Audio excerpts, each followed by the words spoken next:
Epstein file, ताकत, पैसा और रहस्यों का जाल। चलिए आइए जानते हैं एप्स्टीन फाइल क्या है और ये क्यों इतना चर्चा का विषय बनी हुई है। दुनिया की हाई प्रोफाइल पार्टियां, प्राइवेट जेट, अरबों डॉलर का नेटवर्क और इनके पीछे छिपा एक ऐसा नाम जिसने पूरी दुनिया को हिला दिया, दैट इज जेफरी एप्स्टीन। लेकिन सवाल यह है, एप्स्टीन फाइल में आखिर ऐसा क्या है जिसने शक्तिशाली लोगों की भी नींद उड़ा दी। आज हम इस पूरे मामले को शुरू से अंत तक समझेंगे तथ्यों के आधार पे। तो सबसे पहला सवाल, कौन था जेफरी एप्स्टीन? तो जेफरी एप्स्टीन एक अमेरिकी फाइनेंसर था जिसने खुद को अमीर और प्रभावशाली लोगों के बीच स्थापित किया था।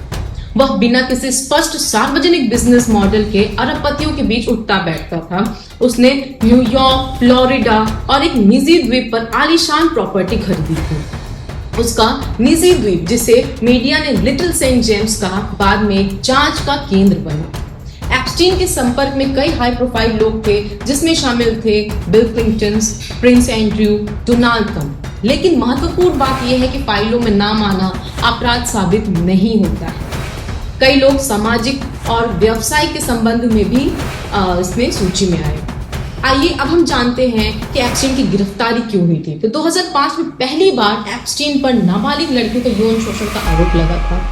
2008 में उसने एक विवादास्पद प्ली डील किया जिसमें उसको हल्की सजा मिली। इस सौदे की बाद में भारी आलोचना हुई थी। 2019 में इसको दोबारा गिरफ्तार किया गया एक सेक्स ट्रैफिकिंग में, लेकिन यह कहानी यहीं खत्म नहीं होती है। 2019 में न्यूयॉर्क की जेल में उसकी मौत हो गई। इसे आत्महत्या बताया गया, लेकिन जेल के कैमरे काम नहीं कर रहे थे, गार्ड्स सो गए थे, हाई प्रोफाइल कैदी की निगरानी कम कर दी गई थी। इन घटनाओं ने कई सवाल खड़ी कर दिए। अब आइए जानते हैं एप्स्टीन फाइल है क्या। एप्स्टीन फाइल असल में उन दस्तावेजों का संग्रह है जिसमें शामिल है कोर्ट के रिकॉर्ड, गवाहों के बयान, flight logs, context book, email और अन्य कई सारे कानूनी फाइलें। इन फाइलों में एप्स्टीन के निजी जेट ललिता एक्सप्रेस की यात्राओं की भी सूची शामिल है। इन लॉग्स में कई प्रभावशाली नाम दिखे, लेकिन ध्यान रहे, यात्रा करना या नाम होना अपराध सिद्ध नहीं करता है। 2024-25 में कई दस्तावेज सार्वजनिक किए गए, जिससे नई बहस छिड़ गई। अब आइए जानते कौन था मैक्सवेल और उनकी भूमिका क्या थी। एप्स्टीन की सबसे करीबी सहयोगी थी मैक्सवेल। उस पर आरोपित था कि उसने नाबालिग लड़कियों को एप्स्टीन के नेटवर्क में शामिल करवाया। 2021 में उसे दोषी ठहराया गया और 2022 में उसको 20 साल की सजा सुनाई गई। मैक्सवेल की सजा ने यह साबित किया कि नेटवर्क सिर्फ एक व्यक्ति तक सीमित नहीं था। क्या कोई भारतीय नाम भी इसमें शामिल था?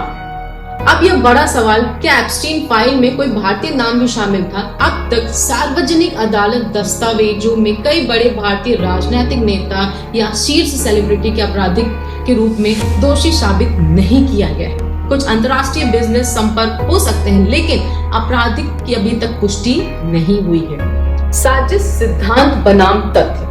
एप्स्टीन की मौत के बाद कई कॉन्स्पिरेसी थ्योरी सामने आई, लेकिन हमें क्या याद रखना है, आपराधिक मेडिकल रिपोर्ट, आत्महत्या, मैक्सवेल का दोषी ठहराया जाना, कई केस अभी भी कानूनी प्रक्रिया में है। सवाल उठना ठीक है, लेकिन तथ्य और अफवाह में फर्क जरूरी है। एप्स्टीन फाइल सिर्फ एक व्यक्ति की कहानी नहीं है, यह कहानी है सत्ता की, प्रभाव की और न्याय व्यवस्था की कहानी है और पारदर्शिता की कहानी है। दुनिया अभी भी जवाब तलाश रही है। क्या सभी सच्चाई सामने आएगी या कुछ राज हमेशा दफन रहेंगे? आपकी क्या राय है, कमेंट बॉक्स में बताइएगा। अगर आपको यह डॉक्यूमेंट्री पसंद आई है तो मेरे चैनल को जरूर सब्सक्राइब करें। Thank you so much.